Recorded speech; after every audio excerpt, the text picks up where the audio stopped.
Join me as I introduce Mr. Thank you very much, Chino, Gore. and thank you very much, Chino and Sashi, for hosting me, and thank you so much, Messi, for organizing this event.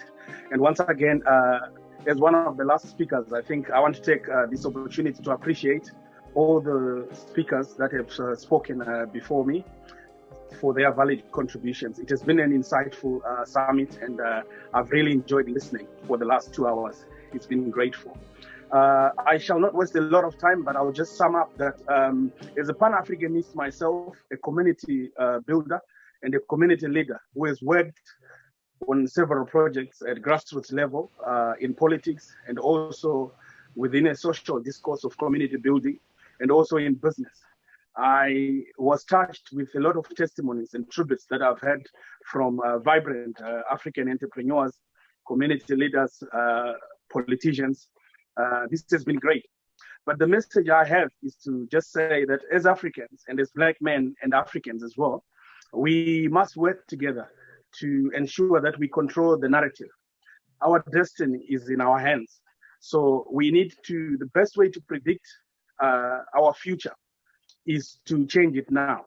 What do we need? We need to focus mainly on capacity building in our communities. We need to educate our youth to take more responsibility because, like Winston Churchill said, responsibility is the beginning of progress. So we need to work hard to ensure that we have strong institutions within our communities which can labor and help us to be productive in terms of delivering the fundamentals that are needed for our progress. What are the fundamentals? The fundamentals that are needed for our progress as a community and as people is one, we need capital. And the only way of unlocking capital is for ourselves to be involved at the heart of decision-making of the major economies. The second thing that we need within our community is to ensure that we educate our youth and have a skilled labor force that is prepared to respond to the demands of the fourth industrial revolution that we are living in now. So this is critical and key important. And the last thing that we need to educate ourselves to have as an asset and as a tool is productivity. We must be productive as people. How do we become productive?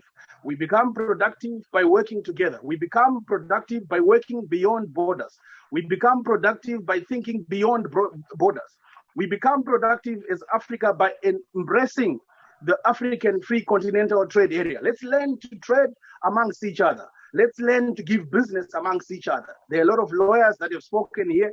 There are a lot of designers, entrepreneurs that have come. Let's put our heads together, network and collaborate and share the business cake together beyond the borders as Zimbabweans, as Zambians, as Africans together. Let's come together and put our heads together so that we can coexist. Once we coexist, then we cannot be divided. So I just urge all of us to continue to work together in building bridges that are sustainable for our growth as people, buildings that are sustainable for our growth as the community. There is a lot that we can do. Community engagement is critical. Community cohesion is critical. And all this leads to the key word that has come more often, collaboration. Collaboration with the key stakeholders. The solutions are within our communities. They are there. We must find them. How do we find them? We must engage with our people. We must have honest and deep-rooted conversations amongst ourselves so that we solicit and elucidate those good ideas. We saw a young man here, brilliant, with brilliant ideas. So the solutions are amongst us, within us. So let's come together and work together so that we can become a progressive people. We don't want to be remembered as a people with a heavy weight of resources and ideas, but lightweight in wealth. That is not good for us. Thank you.